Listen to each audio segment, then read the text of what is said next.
আসসালামু আলাইকুম, সবাইকে শুভেচ্ছা জানাচ্ছি। মাসুম মাহবুব দেখছেন ওপেন দ্য ইউটিউব চ্যানেল এবং মাসুম মাহবুব ফেসবুক পেজ। জি, সাউন্ড ভিডিও সব ঠিক আছে। ওকে। দর্শক, আজকের ব্রেকিং একটা খবর আছে, যে খবরটি জানি না পৃথিবীকে কোন দিকে নিয়ে যায়। অর্থাৎ আমেরিকা চূড়ান্ত সিদ্ধান্ত নিয়েছে এবং রাতভর মধ্যপ্রাচ্যে মার্কিন যুদ্ধ বিমানগুলোর আনাগোনা দেখা গেছে। রিফুয়েলিং ট্যাঙ্কারগুলোতে আকাশে উড্ডয়ন হয়েছে। যুদ্ধ বিমানগুলো আকাশ কাঁপিয়েছে, ড্রোন আকাশগুলো কাঁপিয়েছে। যেকোনো সময় ইরানের উপর বড় আকারে আক্রমণ শুরু হতে পারে। আজকে দিনের মধ্যেও আক্রমণ শুরু হওয়ার সম্ভাবনা রয়েছে, এমন খবরও বিভিন্ন জায়গা থেকে আসছে। অর্থাৎ আজকের পুরো ভিডিওটির মধ্যে আমি আপনাদেরকে অনেকগুলো ব্রেকিং খবর দেব, কারণ ইরান আমেরিকার মধ্যে যেকোনো সময় অ্যাটাক শুরু হয়ে যেতে পারে এবং এটা কোন লেভেলে চলে যেতে পারে সেটাও আমি বিস্তারিত জানাবো আপনাদের। আমি যদি আপনাদেরকে প্রথম যে খবরটি দিয়ে শুরু করতে চাই, আমেরিকা ইরানকে চ্যালেঞ্জ করেছে, ইরান আমেরিকাকে চ্যালেঞ্জ করেছে। আমেরিকা বলছে যেসব জাহাজ হরমুজে আটকা পড়েছে সেই সব জাহাজকে নিরাপত্তা দিয়ে আমেরিকা বের করে আনবে এবং সেই সব জাহাজকে বলছে তোমরা এগিয়ে আসো, তোমাদের নিরাপত্তা দিয়ে আমরা হরমুজ পার করব। ইরান চ্যালেঞ্জ জানিয়ে বলেছে এখান থেকে কোনো বিদেশি জাহাজ প্রবেশ করো না, যে কোনো সময় অনাকাঙ্ক্ষিত ঘটনার সূত্রপাত হতে পারে, তোমরা দুবাই পয়েন্টের দিকে সবাই চলে যাও। তার মানে দুই দেশ যে কোনো ক্ষেত্রে আক্রমণ শুরু করতে যাচ্ছে। আমেরিকা যখন বুঝতে পেরেছে যে হরমুজে তারা বসে থেকে আর লাভ পাচ্ছে না, তখন জেচে একটা যুদ্ধ শুরু করতে চায়। আর সেই যুদ্ধটা তারা ভিয়েতনামের কিছু পার্ট অনুসরণ করছে। এখন যদি বলি ভিয়েতনামের পার্ট কি, তাহলে দর্শক, ভিডিও কি আটকে গেছে না? আপনারা কি দেখতে পাচ্ছেন ঠিক মতো?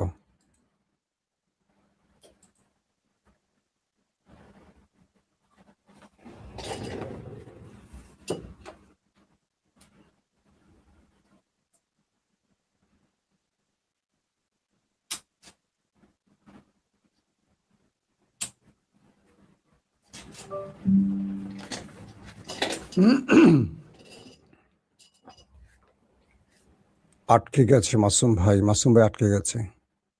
মাসুম ভাই, আপনি নিজেই আটকে গেছেন? হ্যাঁ, গুড, আমি আটকে গেছি ভাই। কথা আসে কিন্তু ভিডিও আটকে গেছে, এখন ঠিক হয়ে যাবে, ওয়েট করেন। এই তো ঠিক হচ্ছে। জি, মাসুম ভাই আবার ছুটে গেছে। মাসুম ভাই আটকে গেছিল, এখন আবার ছুটে গেছে, তাই তো? লাইভের ক্ষেত্রে আসলে বাংলাদেশে লাইভ করা একটু জটিল। ইন্টারনেটের ব্যবস্থা যেই অবস্থা, মাঝে মাঝে সার্ভিস ভালো দেয়, কখনো স্লো হয়ে যায়। তো আপনাদেরকে যদি বলি যে আমেরিকা এখন ভিয়েতনামের একটা যুদ্ধকে অনুসরণ করছে এবং ভিয়েতনামের পরিণতি কি আমেরিকা ভোগ করতে যাচ্ছে কিনা, আসেন আমি আপনাদেরকে একটু স্টোরিটা জানাবার জন্য সহজ করে দেই আসলে ভিয়েতনামে কি হয়েছিল। আপনাদের মনে আছে জন এফ কেনেডি, যিনি আততায়ীর হাতে প্রাণ হারিয়েছিলেন, মার্কিন প্রেসিডেন্ট। তিনি ইসরায়েল বিরোধী একজন প্রেসিডেন্ট ছিলেন এবং ধারণা করা হচ্ছে শত্রুরা তাকে হত্যা করেছে। তো এই ব্যক্তির মৃত্যুর পর মার্কিন প্রেসিডেন্ট হিসেবে যিনি ভাইস প্রেসিডেন্ট ছিলেন, জনসন, তিনি দায়িত্ব নেন 1963-64 দিকে। জনসন যখন ক্ষমতায় বসেন, তার পরিবার কিন্তু অস্ত্র ব্যবসার সাথে জড়িত ছিল। তো এই ভদ্রলোক মার্কিন প্রেসিডেন্ট জনসন কি করেছে, তিনি দ্রুত একটা যুদ্ধ ছড়িয়ে দেওয়ার পরিকল্পনা ফাঁদ তৈরি করছিলেন। হঠাৎ করে তারা ভিয়েতনামের একটি পয়েন্টে একটি মার্কিন জাহাজ আক্রান্ত হয় 1964 সালের দিকে। ছোট একটি বোট এসে মার্কিন বিশাল একটি জাহাজে নাকি আক্রমণ করে এবং এই আক্রমণের অভিযোগে আমেরিকা যুদ্ধটা শুরু করে। তবে মার্কিন জাহাজের যিনি ক্যাপ্টেন ছিলেন, তিনি পুরো বিষয়টা অস্বীকার করেছিলেন, বলছেন না, এমন কোনো ঘটনা ঘটেনি। অর্থাৎ সাগরে, জায়গাটার নাম ছিল Gulf of Tonkin, maybe Gulf of Tonkin, right, এরকম একটি নাম। তো গালফ অফ টনকেনে আমেরিকান একটি জাহাজ ছোট একটি বোটে আক্রান্ত হয়। এই অজুহাত তুলে জনসন কংগ্রেসের অনুমোদন নিয়ে ভিয়েতনামের বিরুদ্ধে একটা লম্বা যুদ্ধ শুরু করে এবং ঠিক হরমুজেও একই কাহিনী ঘটছে। আমেরিকান জাহাজ আক্রান্ত হবে এই অভিযোগ তুলে আমেরিকা ইরানের সাথে যুদ্ধ করবে, আর তাই আমেরিকা আন্তর্জাতিক সকল জাহাজকে বলছে তোমরা হরমুজ দিয়ে বেরিয়ে আসো, তোমাদের আমরা নিরাপত্তা দেব, যাতে ইরান আক্রমণ করলে অন্যান্য রাষ্ট্র ইরানের বিরুদ্ধে যুদ্ধে জড়িয়ে পড়ে। এই ফাঁদ তৈরি করছে আমেরিকা। আবার আসেন ভিয়েতনামে। কি হয়েছিল ভিয়েতনামে? এরপরে যেটি হয় যে ভিয়েতনামের সাথে আমেরিকার এই লম্বা যুদ্ধটা শুরু হয়। এই যুদ্ধে কয়েকটি সূত্র বলছে আমেরিকার 58,000 সেনা প্রাণ হারায়। কিছু সূত্র বলছে এটা ছাড়িয়ে প্রায় 90-এর কাছে চলে গেছে। অর্থাৎ মার্কিন যুক্তরাষ্ট্রের হাজার লাখ লাখ সেনা ভিয়েতনামে প্রবেশ করে যুদ্ধের জন্য, এবং এই যুদ্ধে মার্কিন হিসেব বলছে 58,000 মার্কিন সেনা নিহত হয় ভিয়েতনামে, এবং বলা হচ্ছে যে 3 লক্ষ সেনা আহত হয়। এর মধ্যে অধিকাংশই পঙ্গু হয়ে যায়, যারা আর জীবনে যুদ্ধে ফিরতে পারেনি। একদম স্রেফ হাত নাই, পা নাই, চোখ নাই, মানে তারা সারা জীবন বিছানায় পড়ে থাকে। তার মানে এই 3 লক্ষ ধরে মারা যাওয়ার মতো অবস্থা। যারা জীবনে বেঁচে থেকে কিছু করতে পারেনি তাদের তো বেঁচে থাকার কোনো মূল্য নেই। বলা হচ্ছে ভিয়েতনামের এই যুদ্ধে ভিয়েতনাম আমেরিকাকে এমন শিক্ষা দিয়েছে যে আমেরিকা এই যুদ্ধের পর ভিয়েতনামের নাম স্মরণ করলে গায়ে জ্বর আসছে, এবং আমেরিকার মধ্যে স্বয়ং আমেরিকার জনগণ বিক্ষোভ করেছে যুদ্ধ বন্ধে, কারণ তাদের প্রচুর সেনা প্রতিদিন বিমান ভর্তি করে ভিয়েতনাম থেকে মার্কিন সেনাদের লাশ আসতো। এই জনসন এই যুদ্ধটা শুরু করে দিয়ে আমেরিকার ব্যাপক ক্ষতি করে। বলা হচ্ছে যে প্রায় $1 ট্রিলিয়ন মার্কিন ডলার সেই সময় 68-70 সালের দিকে, তাহলে বুঝছেন কত টাকা তারা ক্ষতির মুখে পড়ে। অবাক বিষয় হলো পরবর্তী নির্বাচনে জনসন আবারও পাশ করে।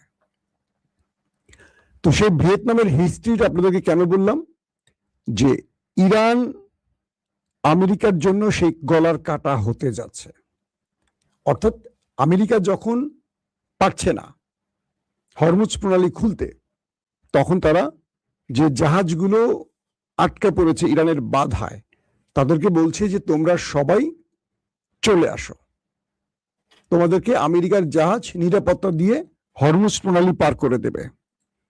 ইরান সেই সব জাহাজকে বলছে যে তোমরা সবাই সরে যাও, এই অঞ্চলে একটা বড় যুদ্ধ লেগে যেতে পারে। এবং চারদিকে সেই অবস্থা তৈরি হয়েছে, যত জাহাজ আছো হরমুজ প্রণালীর আশপাশে, তোমরা দুবাই পয়েন্টের দিকে, দুবাই যে জোনটা, সেই দিকে গিয়ে তোমাদের জাহাজগুলোকে নিরাপদে নোঙর করো, কারণ একটা বড় লড়াই যে কোনো সময় বেঁধে গেলে তোমরা আক্রান্ত হবে। আমেরিকা চাচ্ছে ইরানের পক্ষ থেকে এই জাহাজগুলোতে একটা হামলা হোক, এবং এই জাহাজগুলোতে হামলা হলে ইউরোপ, এশিয়া বা গালফ, মিডল ইস্ট, আফ্রিকা সবাইকে আমেরিকা কল করে বলবে আসো, ইরান এইভাবে নিরীহ জাহাজের উপর হামলা করছে, তোমরা আমাদের পাশে আসো, আমরা ইরানকে সবাই মিলে সাইজ করে দেই। একটা পয়েন্ট। 2 নম্বর পয়েন্ট হলো আমেরিকা যেহেতু হরমুজে পরাজিত হয়ে গেছে, ইরানকে তারা যে নেভাল ব্লকেট তৈরি করেছে, এখান থেকে তারা কোনো লাভ নিতে পারছে না, ইরান তার কাজ ঠিকই করে যাচ্ছে। এখন আমেরিকা চাচ্ছে যে কোনো একটা অজুহাতে ইরান আমেরিকার উপর আক্রমণ করুক, কারণ আমেরিকাকে ইরান ডেডলাইন দিয়ে দিয়েছে যে তুমি হরমুজ ছেড়ে চলে যাও, নতুবা যে কোনো সময় তোমার উপর আমরা আক্রমণ করব।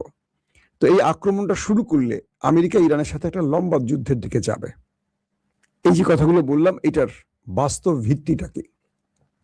কাল সারা রাত মধ্যপ্রাচ্যে মার্কিন জাহাজগুলো শুধু ওঠানামা করেছে, বিমানগুলো, জাহাজ মানে যুদ্ধ বিমানগুলো, তাদের যে রিফুয়েলিং ট্যাঙ্কার, এগুলো ঘাটি থেকে উঠছে নামছে, একবার ইসরায়েলে ঢুকছে, একবার এদিকে যাচ্ছে, একবার আরব আমিরাত, একবার সৌদি আরব, একবার কাতার, একবার কুয়েত, শুধু ওঠানামা করেছে। মধ্যপ্রাচ্যের আকাশে কালকে এই রহস্যজনক মার্কিন যুদ্ধ বিমানগুলোর মুভমেন্টকে সবাই নজরে এনেছে, বিশ্ব গণমাধ্যম সেটাকে নোট করেছে। আমি আপনাদের বলেছিলাম যে ব্যাড কপ, যেটা ওই যে ওদের মিস্টার কি বলে সেন্টার কমান্ড, যিনি কমান্ডার, তিনি এখন সেই অঞ্চলে আছেন, এবং তিনি এই অঞ্চলে ঢোকার সাথে সাথেই একটা যুদ্ধ পরিস্থিতির আশঙ্কা করা হচ্ছে, যে কোনো সময় একটা যুদ্ধ শুরু হতে পারে। তো এই সেন্ট্রাল কমান্ড যিনি কমান্ডার, তিনি প্রথমে মার্কিন প্রেসিডেন্ট ডোনাল্ড ট্রাম্পকে পুরো পরিকল্পনা পেশ করেছেন। এরপর তিনি চলে গেছেন ইসরায়েলের কাছে সমস্ত তথ্য তিনি পেশ করেছেন। এখন তিনি আছেন আমেরিকাতে এবং বলা হচ্ছে যে আমেরিকা থেকেই তিনি এই যুদ্ধ পরিচালনার পুরো পরিকল্পনাটি গালফ কান্ট্রিতে থাকা মার্কিন সেনাদেরকে বুঝিয়ে দিয়েছেন এবং তিনি যেখানে মুভমেন্ট করেন তার একদিন, 2 দিন, 3 দিনের মধ্যে যুদ্ধ শুরু হয়ে যায়। আরবে তার প্রবেশ 2 দিন হয়ে গেছে এবং বলা হচ্ছে যে কোনো সময় এই অ্যাডমিরাল ব্র্যাড কুপার এই যুদ্ধটা শুরু করতে পারেন সেন্টকমের যিনি কমান্ডার। মার্কিন প্রেসিডেন্ট ডোনাল্ড ট্রাম্প আজকে স্টেটমেন্ট দিয়েছেন খুবই স্পষ্ট করে এবং ইরানও দিয়েছে। মার্কিন প্রেসিডেন্ট বলেছেন যে আমরা পৃথিবীর সব জাহাজকে হরমুজ থেকে নিরাপদে বের করার জন্য সিদ্ধান্ত নিয়েছি। ইরান যদি কোনো প্রকার আক্রমণ করে তাহলে একটা বড় আক্রমণ তৈরি হচ্ছে এবং ইরানের বিরুদ্ধে ফুলফেজ যুদ্ধ শুরু হয়ে যাবে। এবং তিনি আরো বলছেন যে কোনোভাবেই আমরা আর হরমুজে থাকবো না, আমরা এখন হরমুজ ত্যাগ করব, মানে হরমুজ থেকে আমেরিকা চলে যাবে। কিন্তু চলে যাওয়ার আগে তারা এই কাজটি করতে চায়, যে জাহাজগুলো আটকা আছে তাদেরকে রিলিজ করতে চায়। ইরান বলছে কোনোভাবেই আমেরিকা যদি ইরানের বিরুদ্ধে যুদ্ধ ছড়িয়ে দিতে চায় এটার ফল হবে ভিয়েতনামের মতো, অর্থাৎ এই যুদ্ধটা এখন হরমুজ প্রণালী বা সাগরে হতে যাচ্ছে এবং সাগর কেন্দ্র করে আমেরিকা তার সকল প্রস্তুতি তৈরি করেছে। ইরান তার সকল বাহিনীকে সর্বোচ্চ সতর্ক থাকতে এবং যুদ্ধের প্রস্তুতি নিতে বলে দিয়েছে। পাশাপাশি হরমুজে ইরানের নেভিকে প্রস্তুত থাকতে বলেছে। ইরানের যত ওয়ারশিপগুলো আমেরিকার সাথে যুদ্ধের জন্য প্রস্তুতি নিচ্ছে এবং নিয়ে ফেলেছে। যে কোনো সময় আজকে দিনের মধ্যে যুদ্ধটা শুরু হওয়ার অনেক বেশি সম্ভাবনা আছে যদি মিরাকেল ভাবে কোনো একটা সাইড থেকে কেউ এটাকে সমাধান না করে। কারণ আমেরিকা এখন যে লাইনে আছে সেই লাইনে যুদ্ধের বিকল্প কোনো পথ নেই, যেটি আপনাদের বলছি যে পুরোপুরি প্রস্তুতি শেষ, এখন শুধু অ্যাটাক। এই অ্যাটাকটি হওয়ার সঙ্গে সঙ্গে যুদ্ধটা ছড়িয়ে পড়বে মিডিল ইস্টে। আমেরিকাকে ইরান যে বলেছে তোমরা মধ্যপ্রাচ্য ছেড়ে দাও, এটার উত্তরে ইসরায়েল বলেছে যে আমেরিকাকে তোমরা মধ্যপ্রাচ্য ছেড়ে দিলে সব ইসরায়েলে আসো, ইসরায়েলে এসে তোমাদের ঘাঁটি তৈরি করো, আমরা তোমাদেরকে স্বাগত জানাই। মানে ইসরায়েল আমেরিকাকে বা আমেরিকার ঘাঁটিকে বরণ করতে চায়, যেহেতু মিডিল ইস্টে ইসরায়েলের অবস্থান। কিন্তু এখন পর্যন্ত ইরান যে প্রস্তাবনাগুলো পাঠিয়েছে মার্কিন প্রেসিডেন্ট ডোনাল্ড ট্রাম্পকে, সেই ব্যাপারে ট্রাম্প বড় কোনো উল্লেখযোগ্য জবাব দেয়নি। তিনি যে জবাবটি এখন দিচ্ছেন হরমুজে একটা যুদ্ধ ছড়িয়ে দিয়ে। এখন ইরান আমেরিকার এই যুদ্ধটা শেষ পর্যন্ত কত বৃহৎ আকারে হতে পারে। আদৌ কি আমেরিকা ভিয়েতনামের মতো আরেকটা পরাজয়ের মুখে যাবে? আদৌ কি ইরান যুদ্ধে জড়িয়ে হরমুজে রক্ত ঝরাবে? কোনটা হতে পারে? নানান রকম প্রতিক্রিয়া এখন শুরু হয়ে গেছে। ট্রাম্পের আজকের স্টেটমেন্ট খুবই ভয়াবহ। তিনি পুরোপুরি যুদ্ধের ঘোষণা দিয়ে ফেলেছেন। ইরান পাল্টা জবাব দেওয়ার ঘোষণা দিয়েও স্টেটমেন্ট দিয়েছে এবং ইরান বলে দিয়েছে আমরা আমাদের সিদ্ধান্ত থেকে একচুল সরতে রাজি নই। এখন ভয়টা হলো যে জাহাজগুলো তেল নিয়ে হরমুজ প্রণালীর আশপাশে জড়ো হয়ে আছে, তারা কি আমেরিকার আহ্বানে ইরানের চ্যালেঞ্জ উপেক্ষা করে আমেরিকার নিরাপত্তা বলয় দিয়ে তাদের জাহাজগুলো নিয়ে মুভ করবে? সেক্ষেত্রে ইরান কি করবে? সেক্ষেত্রে ইরান বলছে যদি কোনো জাহাজ আমেরিকার কথা অনুযায়ী হরমুজ ত্যাগ করতে যায় তাদের উপর ইরানের নেভি অ্যাটাক করবে। নিঃসন্দেহে সেই জাহাজগুলোকে আক্রমণ করা হবে, স্পষ্ট এমন ঘোষণা ইরানের পক্ষ থেকে আসছে। তার মানে কি দাঁড়াচ্ছে এখন? এক বাক্যে বলা যায় যে ইরান কি ফাঁদে পড়তে যাচ্ছে নাকি আমেরিকা কি ইরান উল্টো ফাঁদে ফেলতে যাচ্ছে, সেটা কয়েকটা ঘন্টা, কয়েকদিন না কয়েক ঘন্টার মতো হয়তো বুঝতে পারবো। আজকে বিকেল বা রাতের মধ্যে আমরা কোনো বড় আপডেট পেতে যাচ্ছি। দর্শক, এই মুহূর্তে ইরান আর আমেরিকা হরমুজে একটা মহাযুদ্ধের প্রস্তুতি সেরে ফেলছে, সেই দিকে এখন পুরো বিশ্বের নজর। এখনকার মতো বিদায় নিচ্ছি, পরবর্তী সংবাদে আপনাদের বিস্তারিত জানাবার চেষ্টা করব। এখনকার মতো আল্লাহ হাফেজ, সবাই ভালো থাকবেন। ওপেন দাইস মানে সত্যকে সত্য বলা, মিথ্যেকে মিথ্যে বলা। আমরা শোনা কথা নয়, চোখে যা দেখি তাই বলি।